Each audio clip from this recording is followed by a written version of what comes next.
He touched her, they said, like it was the worst thing imaginable. But little did they know that clumsy grab was the only thing that got her noticed. Clara, the cleaner, invisible till then. Another nameless face. Now, she's front-page news. Arthur Sinclair's son, blind, groping for connection, not lewdness. The judge sees a lawsuit. Sinclair, a PR nightmare. Me? I see something else. They think they're ruining her with their whispers and judgments. They have no idea how her quiet kindness will change everything. It will ruin them all. Payback's a bitch, especially when it wears an apron. His son Leo was trapped in a world of darkness, unable to see the luxury that surrounded him. But one rainy evening in a forgotten corner of a bustling city, an unseen act of kindness from a struggling waitress would set in motion a chain of events that no one could predict. This isn't just a story about wealth and poverty. It's about the moments that redefine us, the secrets we keep, and how a simple gesture can change a life forever. The name Arthur Sinclair was etched onto the skyline of New York City. It was branded on the steel and glass of skyscrapers, whispered in the hushed halls of Wall Street, and printed in bold on the society pages. His company, Sinclair Global Enterprises, was an empire of logistics, tech, and real estate. Arthur himself was a man forged from the same materials as his buildings, hard-polished and impenetrable. At 52, his dark hair was elegantly salted with gray at the temples, and his custom-tailored suits fit him like a second skin. But his eyes, the color of a stormy sea, held a permanent chill that no amount of wealth could warm. This chill had descended 3 years ago on a slick, rain-swept road in the Hamptons. The car crash had been instantaneous and brutal. It had stolen his wife, Nina, the vibrant, laughing heart of his world, and it had stolen the light from his son's eyes. Leo, now 10, had survived, but the world he once knew, filled with the bright colors of his mother's paintings, and the sparkle in her eyes, had been replaced by an endless, impenetrable darkness. The accident left him completely blind. Their home, a sprawling penthouse on Park Avenue with panoramic views of Central Park, became a museum of grief. It was clinically clean, managed by a silent, efficient staff. The air was thick with the things left unsaid. Arthur threw himself into his work, with a ferocity that bordered on self-destruction. Work had numbers, predictable outcomes, and clear profit margins. It was a language he understood. Fatherhood, especially to a son he no longer knew how to reach, was a complex, terrifying equation for which he had no solution. He provided Leo with the best of everything, the finest tutors, world-renowned therapists, and cutting-edge assistive technology. But he couldn't give him what he truly needed, a father. Their interactions were stilted and scheduled. Breakfasts were silent affairs, the clinking of silverware against porcelain, the only conversation. Dinners were often eaten separately. Arthur saw in Leo's face a constant, painful reminder of Nina. He saw his own failure to protect his family, and so he kept his distance, believing his cold deficiency was a form of protection. On this particular Tuesday evening, Arthur's usual dinner meeting had been canceled. A rare, unplanned gap in his schedule left him feeling adrift. The housekeeper had the night off. He stood in the doorway of Leo's room, a space meticulously designed for a blind child, but devoid of any real warmth. Leo was sitting on his bed listening to an audiobook, his small frame looking lost in the enormous room. Leo. Arthur's voice was formal, clipped. We'll be dining out tonight. Leo paused the audiobook. He didn't turn his head. Okay, Dad. The words were flat, devoid of the excitement a 10-year-old should have. Arthur chose a place he hadn't been to in years, the Gilded Sparrow. It was an old-world Italian bistro in Greenwich Village, far from his usual haunts of five-star hotel restaurants. Nina had loved it. She'd said it felt real. He didn't know why he chose it now. Perhaps it was a subconscious act of penance. The drive downtown was silent. Arthur scrolled through market reports on his phone, the blue light illuminating the hard lines of his face. Leo stared ahead, his unseeing eyes fixed on a world only he could perceive. The Gilded Sparrow was warm and loud, a stark contrast to their style apartment. The smell of garlic, oregano, and baking bread filled the air. They were seated at a quiet corner booth. Arthur, out of habit, immediately placed his phone on the table. I'll order for you, he stated, not asked. He chose the chicken parmesan for Leo, a simple, safe choice, and a filet mignon for himself. When the food arrived, the real challenge began. This was the part Arthur hated, the part that laid their brokenness bare.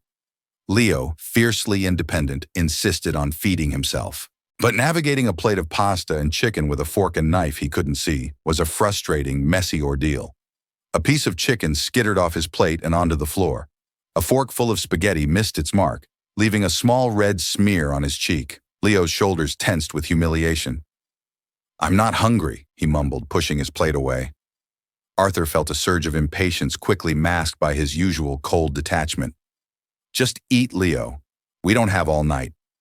He hadn't even looked up from his phone, his thumb still flicking across the screen. He was closing a deal in Tokyo, a distraction that felt more comfortable than the disaster unfolding at his own table. He didn't see the tears welling in his son's eyes, didn't hear the tiny choked sob that Leo stifled, but someone else did. Across the bustling restaurant, a waitress named Clara Evans was clearing a nearby table. She was 24, with tired but kind hazel eyes and orange hair pulled back in a simple ponytail. Every bone in her body ached. She was working a double shift to cover the rent on her tiny Brooklyn apartment and send a little money to her younger brother Sam for his college textbooks. Clara had noticed the man and the boy when they walked in. She noticed everything. It was a skill honed by years of serving. She could spot the couple on a first date, the family celebrating a quiet anniversary, the tourists overwhelmed by the menu. She saw the father radiating an aura of cold power buried in his phone. And she saw the boy, handsome but sad, struggling not just with his food, but with the palpable distance between him and his father. Her heart ached for him. She knew that kind of loneliness. She watched as the boy gave up on his meal. She saw the father's dismissive wave, and in that moment, a quiet resolve settled over her. She picked up a clean napkin, took a deep breath, and walked towards their table. Clara approached the table not as a waitress, but as a person. She ignored the formidable presence of Arthur Sinclair, whose sharp gaze flickered up from his phone, annoyed by the interruption. Her focus was entirely on the small, dejected figure in the booth. She knelt, bringing herself to eye level with Leo. Her voice was soft, gentle, like a melody that could cut through the restaurant's clatter. "Hi there," she began, a small, genuine smile on her face. "My name is Clara. I couldn't help but notice you're not a big fan of that chicken parmesan." Leo flinched, expecting a complaint or an order to clean up. He kept his face turned down. "It's fine." "I don't believe you," Clara said playfully. "I think that chicken is giving you a hard time. Sometimes food can be a bit of a bully." This unexpected turn of phrase made Leo lift his head slightly, a flicker of curiosity. Arthur finally put his phone down, his eyes narrowing. "What is the meaning of this? If there's a problem, I'll handle it."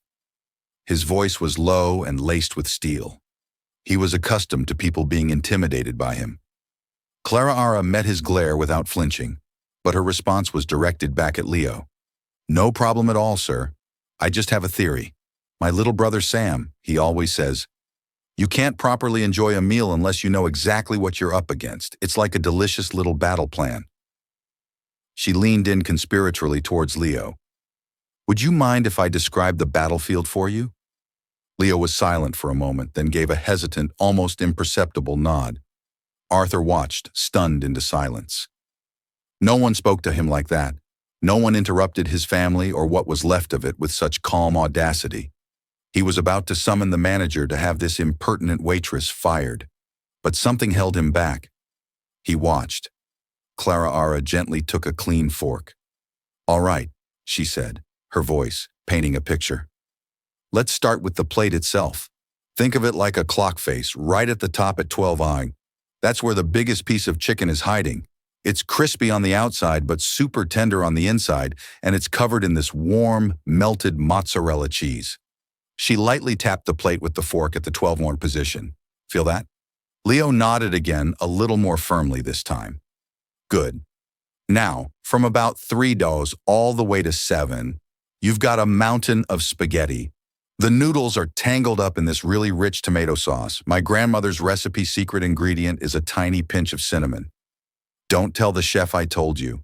She winked even though she knew he couldn't see it.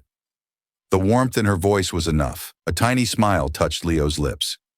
It was the first time Arthur had seen him smile all week. It was a gut punch. And over here, Clariara continued her fork, tapping near Nine Eye, is a little sprig of parsley. It's mostly for decoration, so you can ignore him. He's the snooty guy at the party who doesn't talk to anyone. Leo actually let out a small laugh, a real, genuine laugh. The sound was so foreign and so beautiful that it struck Arthur like a physical blow. He felt his throat tighten. Clariara then placed the fork in Leo's hand. Now you're the general. You know the terrain. Where would you like to start your attack? The chicken, Leo whispered. At 12 cock.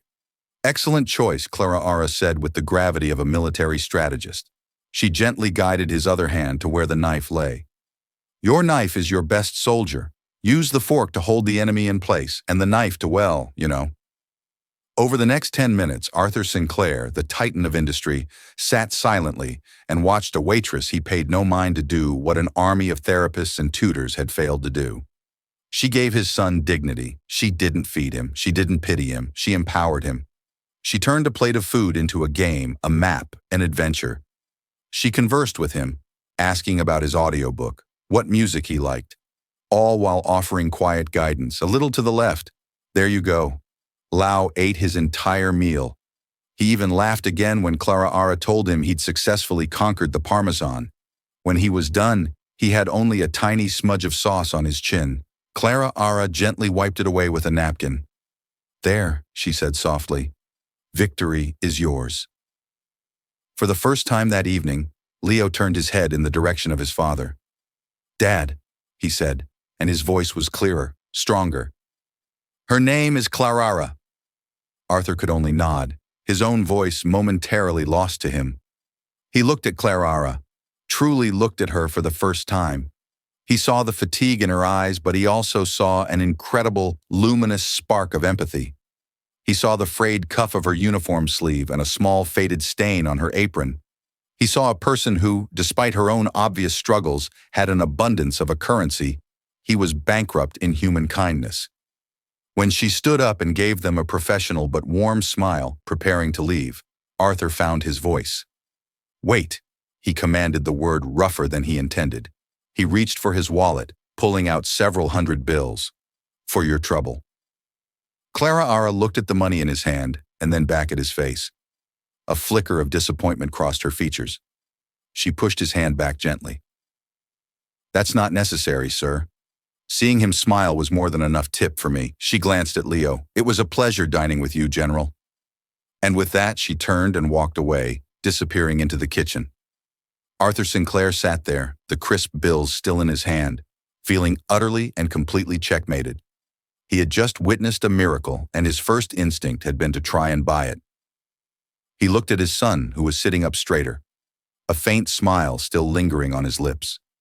For the first time in 3 years, the silence between them didn't feel like an empty chasm. It felt thoughtful. He had a problem far bigger than a corporate takeover, and he had the strangest feeling he had just met the solution. But the solution had just refused his money. This was a language he didn't understand, and he was determined to learn it. The next morning, the gears of the Sinclair empire shifted to focus on a new, highly unusual target, Clariara Evans. Arthur didn't get to be a billionaire by being sentimental. His reaction in the restaurant, a mix of awe, guilt, and curiosity, had been processed overnight. Emotion was a liability. Action was an asset. And the first action was always to gather intelligence. He summoned his head of security, a discreet and ruthlessly efficient man named Marcus Harrison. Harrison had been with Arthur for 15 years. He was a former MI6 agent who handled everything from corporate espionage to keeping Arthur's personal life hermetically sealed from the press. He was a ghost, a man whose entire job was to know things others didn't. They met in Arthur's home office, a vast room of mahogany and black leather overlooking Central Park. The morning sun streamed in, but the atmosphere was cold. I have a name, Arthur said, getting straight to the point as he poured himself a black coffee. Clara Evans. She's a waitress at the Gilded Sparrow in the village. Harrison, standing silently by the desk, simply nodded his pen, poised over a small notebook. This was not a typical assignment. I want to know everything about her. Arthur continued his back to Harrison as he stared out the window. And I mean everything. Where she lives, her family, her financial situation, debts, assets, the works, education, employment, history, social circle. I want to know what she dreams about at night and what she's afraid of when she wakes up. I want a complete picture. But Marcus, he turned his gaze sharp and commanding. You will be invisible. She is not to know she's being looked at. No one is. Is that clear? Perfectly. Mr. Sinclair, Harrison replied, his voice a dry whisper. Discretion is assured. Timeline. 48 hours. For the next 2 days, Marcus Harrison's invisible network went to work. They were experts in navigating the digital and physical breadcrumbs people leave behind. They weren't hacking into bank accounts or breaking laws. Arthur, for all his ruthlessness in business, had a strict personal code about that. Harrison's methods were more nuanced: public records, social media, deep dives, conversations with former neighbors, landlords, and colleagues under plausible pretexts. The file that landed on Arthur's desk 48 hours later was slim but dense with the details of a life lived on the edge of collapse. Subject: Clara Ann Evans, age 24. Address: a 4th-floor walk up in Bushwick, Brooklyn. Rent $800 month currently, 1 week past due. Financials: checking account balance 8714, savings account $1,250, credit card debt $6,045, outstanding student loan debt $48,000, family: mother Sarah Evans, deceased 18 months ago, pancreatic cancer, father unknown, 1 sibling Samuel Sam Evans, age 19. Education: accepted into the Rhode Island School of Design, RISD, on a partial scholarship class of 2023. Dropped out after her first year. Reason: mother's diagnosis. The scholarship was contingent on continuous enrollment. Employment history: waitress at the Gilded Sparrow for 2 years. Prior to that, various service industry jobs. Barista, bookstore clerk. Impeccable record. Never late, never a complaint. Known for being hardworking and kind to colleagues. Notable information: the bulk of her credit card debt stemmed from her mother's uninsured medical expenses during the final months of her illness. She sends approximately $300 a month to her brother Sam, who is a sophomore studying engineering at SUNY Buffalo. He is unaware of the extent of her financial struggles. Social media presence is minimal. A private Instagram account with 57 followers, mostly photos of art, her cat, a ginger tabby named Marmalade, and her brother. No photos of parties, boyfriends, or extravagant purchases. Last entry in a personal blog dated 2 years ago. Sometimes I feel like I'm holding my breath, waiting for the moment I can finally pick up a paintbrush again, but right now family has to be the masterpiece. Arthur read the report 3 times. He felt a knot tighten in his stomach. This wasn't the profile of an opportunist. It wasn't a grifter looking for a rich mark. This was the story of a young woman who had sacrificed her dreams on the altar of family, who was quietly drowning in debt and responsibility, and who, despite it all, had found the grace to kneel on a dirty restaurant floor to help a stranger's child.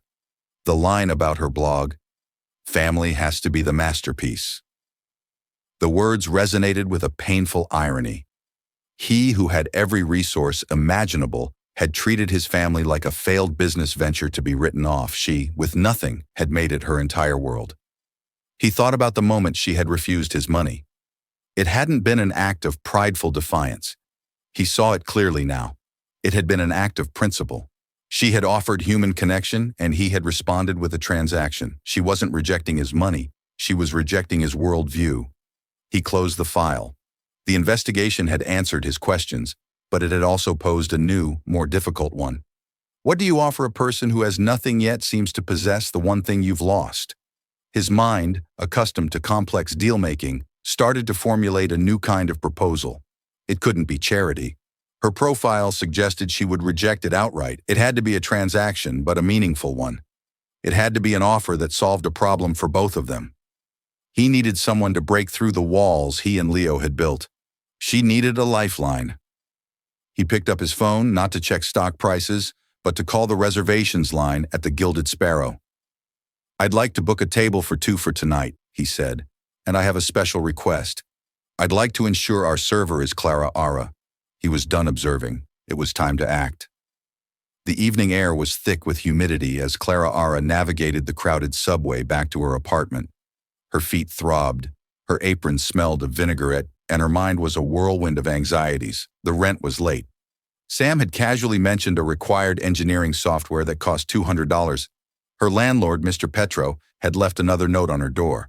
This one less polite than the last. She felt like she was running on a treadmill, sprinting as fast as she could just to stay in the same place.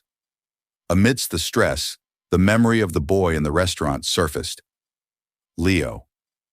She remembered the small, hesitant smile that had transformed his face. For a few brief minutes, she had felt a sense of purpose that went beyond delivering plates and refilling water glasses. It was a fleeting but powerful feeling. When she arrived at work the next day, her manager, a perpetually stressed man named S, pulled her aside. "Evans," he said, wiping his brow. "Table 7, the corner booth. They're asking for you specifically." Clara's heart sank. Specific requests usually meant one of two things: a customer with a crush, which was always awkward, or a customer with a complaint from a previous visit. She braced herself and walked towards the booth. It was them, the man with the storm-gray eyes and his quiet, blind son. Arthur Sinclair was not on his phone this time. He was sitting opposite Leo, and the table between them was empty except for 2 glasses of water. His entire focus was on her as she approached. It was an unnerving level of attention, intense and analytical, as if he were trying to read the fine print of her soul. "Good evening," Clara said, her voice professionally steady, despite the tremor of nerves she felt.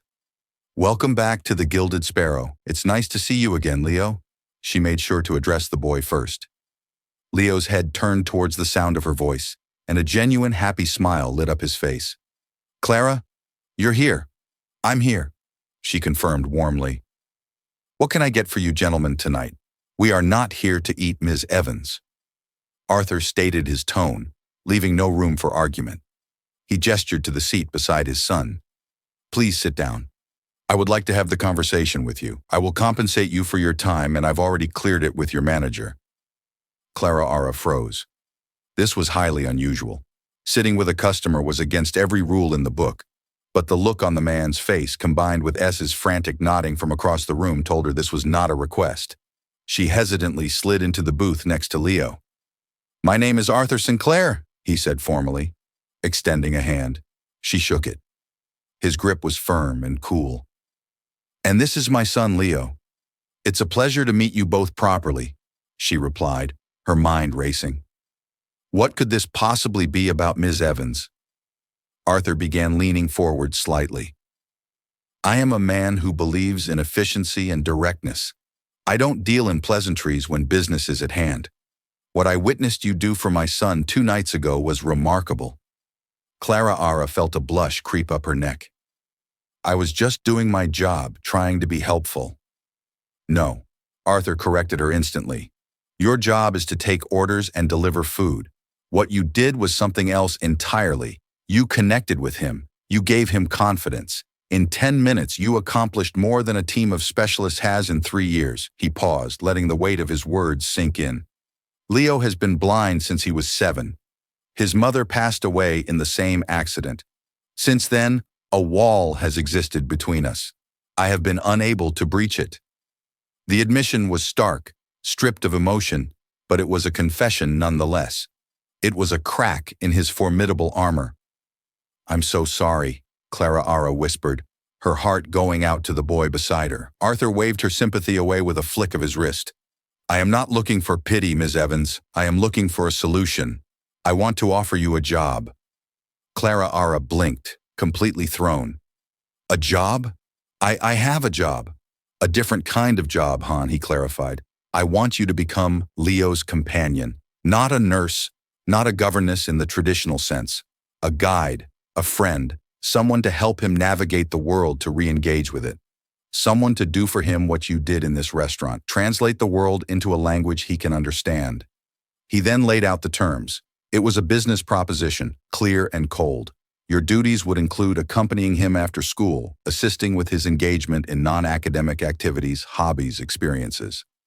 I want you to help him discover art through touch music, through theory, nature, through scent, and sound.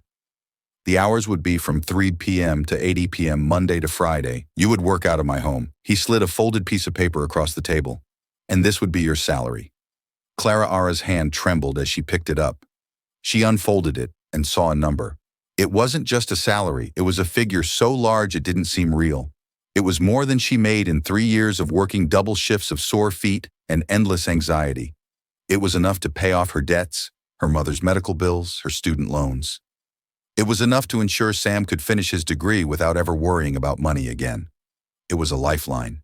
It was a fantasy. And it terrified her. "Why me?" she asked, her voice barely a whisper.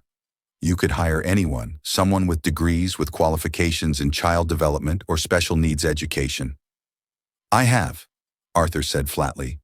"I have hired the best. They see Leo as a patient, a case study, a disability. You saw a 10-year-old boy who couldn't eat his dinner. Your qualification, Miss Evans, is your humanity. It's something that cannot be taught at any university." Clara Ara looked at Leo, who had been listening intently. He reached out a small hand, his fingers brushing against her arm. "Please, Clara Ara," he asked, his voice soft and hopeful. Her defenses crumbled. She looked back at the number on the paper, a figure that represented freedom. Then she looked at the hopeful face of a lonely little boy. The money was life-changing, but it was his plea that sealed the deal. How could she say no? But she was no fool. This world of unimaginable wealth was foreign and dangerous.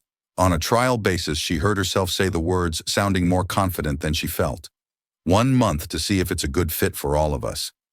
Arthur Sinclair leaned back, a flicker of something that might have been respect in his eyes. He had expected her to be overwhelmed, to gush with gratitude. Instead, she was negotiating. 1 month, he agreed with a crisp nod. "You'll start on Monday. My driver will pick you up. My assistant will be in touch with a contract and the necessary paperwork." The meeting was over. He stood and Leo stood with him. As they were about to leave, Clara Ara spoke one last time. "Mr. Sinclair," he turned. "There's one condition," she said, her gaze firm. "When I'm with Leo, you can't be on your phone." For the second time in their acquaintance, Arthur Sinclair was rendered speechless. He simply stared at her, then gave a single sharp nod of assent before turning and guiding his son out of the restaurant. Clara Ara remained in the booth, the piece of paper clutched in her hand. The cacophony of the restaurant faded into a dull roar. Her life had just taken a turn so sharp and unexpected, she felt a profound sense of vertigo. She didn't know if she was stepping into a fairy tale or a trap. The Sinclair penthouse was less a home and more a monument to wealth and sorrow. It was a vast expanse of white marble black furniture and floor-to-ceiling windows that displayed the city like a piece of untouchable art. The air was still and cool, carrying the faint, sterile scent of lemon polish. It was beautiful, impeccable, and completely devoid of life. On her first day, Clara Ara felt like an intruder. Her worn-out canvas tote bag, a glaring anomaly in the pristine environment. Leo met her at the door, guided by the housekeeper, a stern-faced woman named Mrs. Gable, who looked at Clara Ara with thinly veiled suspicion. "Clara Ara," Leo's voice echoed in the cavernous foyer. He was smiling, a rare and precious sight. "Hey, Leo." Clara Ara smiled back, forcing a warmth she didn't feel in the cold space. "Ready for our first adventure. Where are we going?" he asked, his excitement palpable. "Nowhere," Clara Ara replied, dropping her tote bag to the floor with a soft thud. "The adventure is coming to us." Clara Ara understood that before she could show Leo the world, she had to help him build one of his own. Her first purchase with the generous advance Arthur had insisted upon was not clothes or luxuries for herself, but a massive consignment of art supplies. Huge tubs of modeling clay, textured paints mixed with sand and glitter canvases of all sizes and thick, rough-grained paper. She spread a huge canvas dropcloth on the floor of the formal living room, much to the horror of Mrs. Gable. "Our mission today," she announced to Leo, "is to paint a sunset, but we're not going to paint what it looks like. We're going to paint what it full feels like." She guided his hands to different pots of paint. "This one," she said, dipping his fingers into a thick, gritty orange. "This is the warmth of the sun on your skin just before it disappears. It feels a little rough, like a warm blanket." She moved his hand to a smooth, cool pot of dark blue. And this is the evening sky taking over. It's cool and smooth, like the feeling of the air changing. For the next 2 hours, they didn't paint with brushes. They painted with their hands. Leo, hesitant at first, soon lost himself in the sensory experience. He smeared the warm orange and the cool blue, laughing as the gritty and smooth textures mixed under his fingers. He was not just painting. He was experiencing. For the first time, art was not something to be seen on a wall, but something to be felt and understood. Arthur came home that evening to a sight that stopped him in his tracks. His immaculate living room, a space normally reserved for stoic business meetings, was covered in a plastic sheet. In the center of it, his son and the waitress were sitting on the floor, both covered in paint, laughing. Leo had a smear of purple across his cheek, and his face was alight with a joy Arthur hadn't seen since before the accident. The air, usually sterile, smelled of wet paint and something else, happiness. He didn't say a word. He just stood in the doorway and watched a strange, tight feeling in his chest. Clara Ara's sessions with Leo became the highlight of the boy's existence. They baked cookies, focusing on the smell of cinnamon and vanilla and the changing texture of the dough. They went to Central Park, where Clara Ara didn't describe the trees, but had Leo hug one to feel the rough bark and the sheer size of it. She taught him to identify different birds by their songs. She was rewiring his world, building it back up with the senses he had left, and slowly, cautiously, Arthur began to be drawn into their orbit. He started coming home from work earlier. At first, he would just observe from a distance. Then, prompted by Clara Ara's gentle but firm condition, he began to join them. He would sit phone put away and simply listen as Clara Ara described the shape of a cloud or the plot of a movie they were watching with audio description. One evening, he found them in the kitchen making pizza from scratch. Leo was kneading the dough, a dusting of flour on his nose. "Dad," Leo said, his head turning towards the sound of Arthur's footsteps. "Clara Ara says the secret to good dough is to punch it. You want to try?" Before he could refuse, Clara Ara was washing his hands at the sink, rolling up the sleeves of his 1,000 shirt. "The general requires reinforcements," she said with a grin. And so Arthur Sinclair, a man who could command boardrooms and move markets with a single phone call, found himself inexpertly punching a lump of dough on his marble countertop. He was clumsy and awkward. But when Leo heard the thud of the dough and let out a peal of laughter, Arthur felt a crackle of warmth spread through his chest. He was not just observing his son's happiness. For the first time, he was a part of it. The penthouse began to change. A lopsided clay pot Leo had made now sat on a mahogany side table. A chaotic, colorful painting of a sunset was hung at Leo's insistence in the main hallway. The house was no longer a silent museum. It had a heartbeat. But as the light and laughter began to return to the Sinclair home, a shadow was lengthening in the periphery. Not everyone was pleased with this new arrangement. The shadow had a name, Catherine Vance. She was Elena's younger sister, Leo's aunt. She was a woman who wore her grief like a designer gown, elegantly, but for all to see. She was a permanent fixture in the orbit of Sinclair's wealth, managing one of the family's charitable foundations and seeing herself as the protector of Elena's legacy and, by extension, Leo's well-being. She arrived unannounced one afternoon, letting herself in with her own key. She found Clara Ara and Leo in the music room, Clara Ara teaching him the basic chords on Elena's old grand piano. Catherine stopped dead, her perfectly made-up face hardening into a mask of disapproval. "And who might you be?" she asked, her voice dripping with ice. "This is Clara Ara, Aunt Catherine," Leo said, his hand still on the keys. "She's my friend." Catherine's eyes swept over Clara Ara, taking in her simple jeans and t-shirt.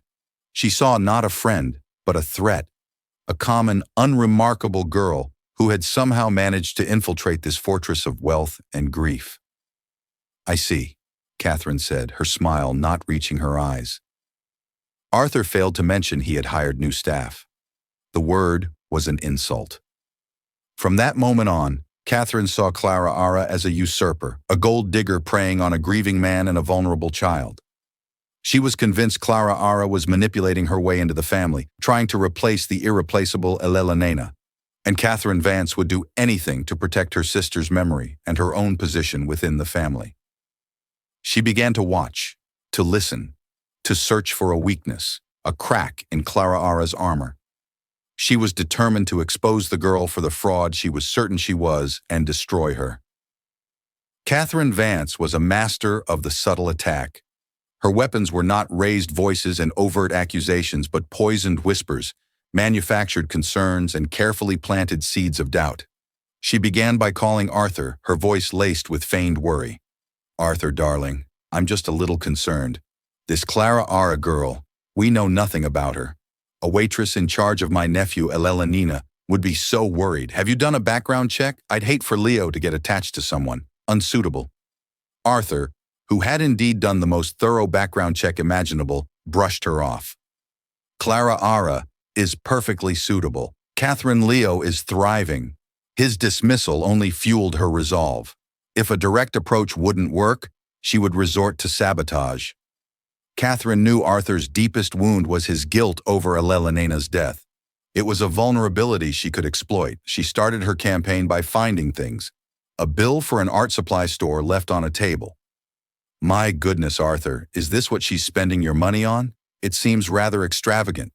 A conversation she overheard, where Clara Ara was on the phone with her brother Sam, promising him she'd help with his tuition.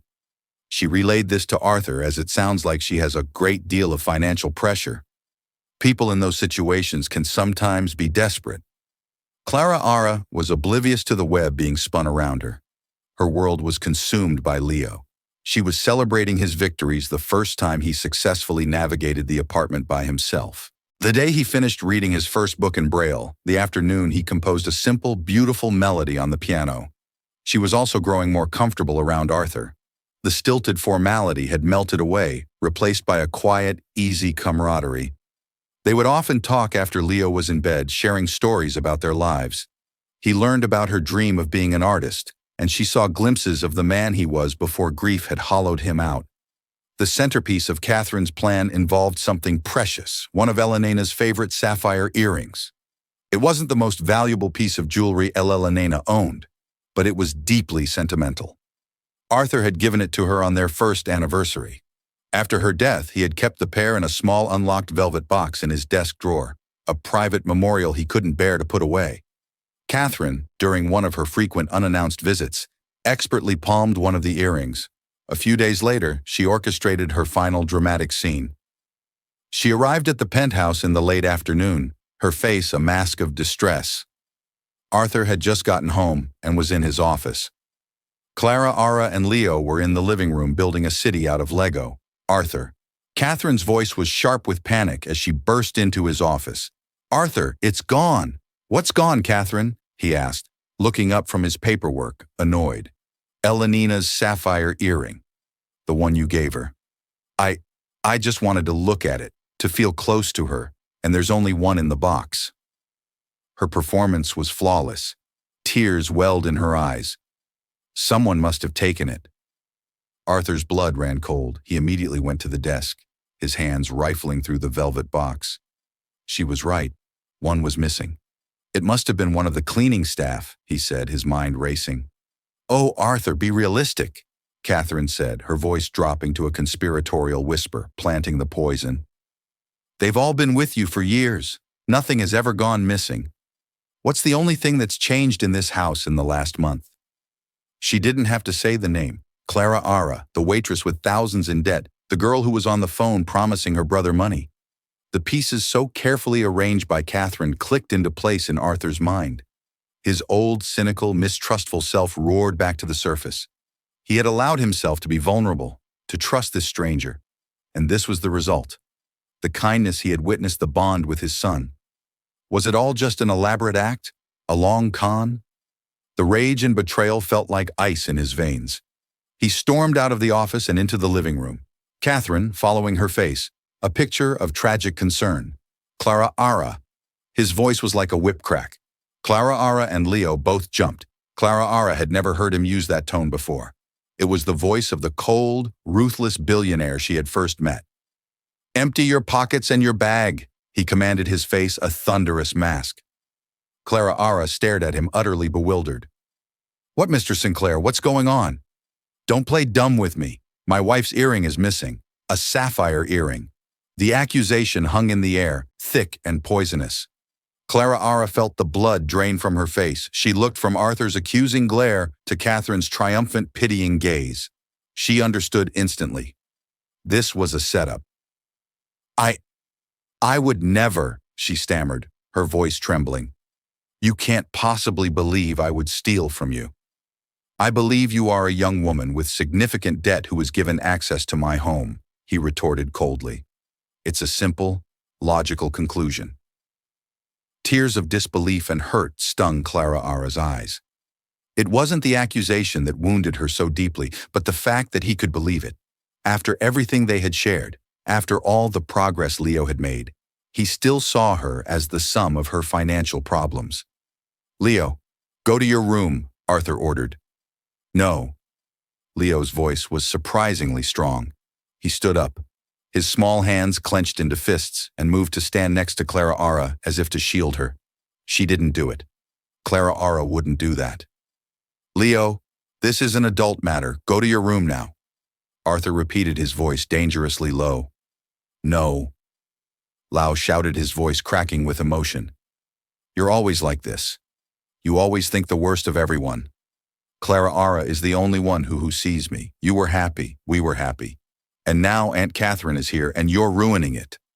Leo's defense, so fierce and unwavering, struck Arthur with the force of a physical blow. He looked at his son, truly looked at him, and saw not a naive child, but a person with clear, sharp judgment. He saw a boy defending the only source of light that had entered his world in 3 years. Then he looked at Clara Ara. She was no longer trembling.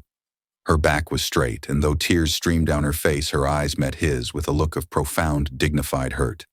You can search my bag, Mr. Sinclair, she said, her voice quiet but strong. You can search my apartment. You won't find anything. But know this, you've already found what you were looking for. You were looking for a reason to believe that kindness always has a price tag. You were looking for a reason to stay in your cold, safe world where you don't have to trust anyone. So, congratulations, you found it. She bent down and gave Leo a hug. I'm so proud of you, she whispered into his hair. Then she stood, picked up her simple canvas tote bag, and walked towards the door. She didn't run. She didn't scream. She just left. The sound of the door closing echoed in the sudden, crushing silence. Arthur was left standing with his weeping, furious son and his conniving sister-in-law. He looked at Catherine's face, which held a flicker of victory, and then at Leo's, which was a mask of utter devastation. In that moment, Arthur Sinclair felt the full, crushing weight of his mistake. He had just extinguished the only light in his house to protect a trinket, all based on the word of a woman who thrived on drama, and an old, cynical belief system that had brought him nothing but misery. The logical conclusion he'd been so proud of suddenly seemed like the most profound stupidity of his life. The silence that descended upon the penthouse after Clara Ara's departure was heavier and more suffocating than ever before. Leo refused to speak to his father. He took the vibrant, tactile painting they had made off the wall and retreated into his room, shutting the door on a world that had once again lost its color. Arthur was left alone with the ghost of his own happiness. Leo's words echoed in his mind. You always think the worst of everyone. You were happy. We were happy. The truth of it was an agony. He had been happy. For the first time in 3 years, he had felt the ice around his heart begin to thaw. He had laughed, he had played, he had connected with his son, and at the first test, at the first whisper of doubt from a manipulative source, he had shattered it all. He hadn't just accused an innocent woman. He had betrayed his son's trust, and in doing so betrayed himself. His gaze fell upon Catherine, who was attempting to comfort him with platitudes. You did the right thing, Arthur. You have to be careful. Suddenly his grief-fogged mind cleared, and he saw her with horrifying clarity. He saw the petty jealousies, the constant need to be the center of his grieving world, the way she had always subtly undermined Elena's confidence. He looked at her, and a cold, precise anger, the kind he usually reserved for the boardroom, took hold. Get out, he said, his voice quiet and deadly. Catherine was taken aback. What, Arthur? I was only trying to help. I know exactly what you were trying to do. He cut her off, his eyes like chips of ice. You saw this family healing, and you couldn't stand it. You saw a light in this house that wasn't a reflection of you or your sister. So you tried to snuff it out. Get out of my home, Catherine, and don't come back. He walked to his desk and pulled out his phone. He didn't call the police. He called Marcus Harrison. I need you to find something, Marcus. Urgently, a single sapphire earring. Check every pawn shop, every high-end reseller within a 50-meter radius, and run a full financial workup on Catherine Vance. I want to know where every single dollar she has comes from and where it goes. The results came back in less than 24 hours. Harrison, ever efficient, had found the earring. It hadn't been pawned. It had been discovered by Catherine tucked away in a coat pocket with a dramatic, tearful phone call to one of her society friends. A call Harrison's operative had overheard. The financial report was even more damning. The charitable foundation she managed was a SIV with administrative fees and consulting expenses, funneling a significant amount of money directly into her accounts to fund a lifestyle far beyond her official means. She had been stealing from him in a far more profound way than taking a piece of jewelry for years. The earring was just a desperate gambit to remove Clara Ara, whom she correctly identified as a threat to her influence and her secret income stream. Armed with the truth, Arthur felt no triumph, only a deep, hollow shame. He had allowed his own cynicism, expertly manipulated by Catherine, to destroy something beautiful. Now he had to try and rebuild it. He didn't send a driver or an assistant. He drove himself to Bushwick to the fourth-floor walk-up listed in Harrison's file. He climbed the creaking stairs, the air smelling of dust and old cooking oil, a world away from his climate-controlled penthouse. He knocked on her door, his heart pounding like it was his first-ever business pitch. Clara Ara opened it. Her eyes were red-rimmed but clear. She wasn't surprised to see him. She just looked tired. "Mr. Sinclair," she said, her voice flat. "Clara," he began, his own voice sounding foreign and strained. There are no words to properly express how sorry I am. I was wrong. I was a fool. I know you didn't take the earring. I know what Catherine did. I let my worst instincts, my oldest fears, override everything I've seen and learned from you over this past month." He held out a small velvet box. "This belongs to you," he said. Inside wasn't the earring, but a set of keys. It's a studio space in Dumbo overlooking the river. The lease is paid for 5 years. There's also an endowment, the Sarah Evans Grant, set up at RISD. It will provide a full scholarship each year to a student who had to leave for family reasons. The first recipient is you whenever you're ready to go back. Your brother's education is also taken care of completely. Clara Ara stared at the keys, her eyes welling up with tears. This was everything she had ever dreamed of, everything she had sacrificed. "This is not a payment for what I did to you," Arthur said quickly, seeing the hesitation in her face. "There is no price for that. This is me trying to restore something that should never have been taken from you in the first place. It's an apology, the only one I know how to make." "And Leo?" she asked, her voice thick with emotion. "How is he? He's broken." Arthur admitted the words costing him dearly. "And I'm the one who broke him. He needs you, Clara Ara. I know I have no right to ask, but I need you too. You didn't just teach my son how to navigate a plate of food. You taught me how to be a father again. You brought our family back to life. Please come back. Not as an employee, as a part of our lives." Clara Ara looked past him down the dingy hallway and saw the life of struggle she was so accustomed to. Then she looked at the keys in her hand, a future she never thought possible. But more powerfully, she thought of Leo alone in his silent, dark room. A small smile touched her lips. "I have one condition, Arthur." He held his breath. "Anything, the three of us. We're going to repaint that sunset picture, and this time you're not allowed to use brushes either." A wave of relief so profound it almost buckled his knees washed over Arthur Sinclair. He nodded, a genuine, unforced smile, reaching his eyes for the first time in years. "It's a deal."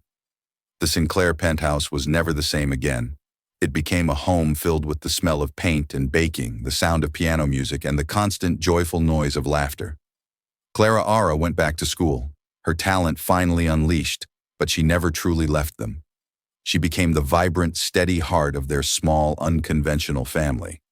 Arthur learned to see the world not through the lens of a balance sheet, but through Clara Ara's descriptions and Leo's experiences. He learned that true wealth wasn't in a stock portfolio, but in the trust of his son and the warmth of a shared meal. Together, the three of them, the billionaire who had everything, the boy who saw with his heart, and the waitress who gave all she had, created a new masterpiece, a life richer and more beautiful than any of them could have ever imagined alone. The story of Arthur, Leo, and Clara reminds us that the most valuable things in life are never for sale. It shows us that beneath the surface of titles and bank accounts, we are all just people searching for connection, for healing, and for a second chance. A single act of kindness offered without expectation of reward truly did change 3 lives forever, proving that empathy is the one currency that can bridge any divide. It challenges us to look closer at the people around us, to see the person behind the uniform or the job title, and to never underestimate the power we have to bring light into someone's darkness. If this story touched your heart and reminded you of the good in the world, please take a moment to click that like button. Share it with someone who might need a little hope today. And don't forget to subscribe to our channel for more real-life stories that inspire and uplift. What was your favorite moment in the story? Let us know in the comments below.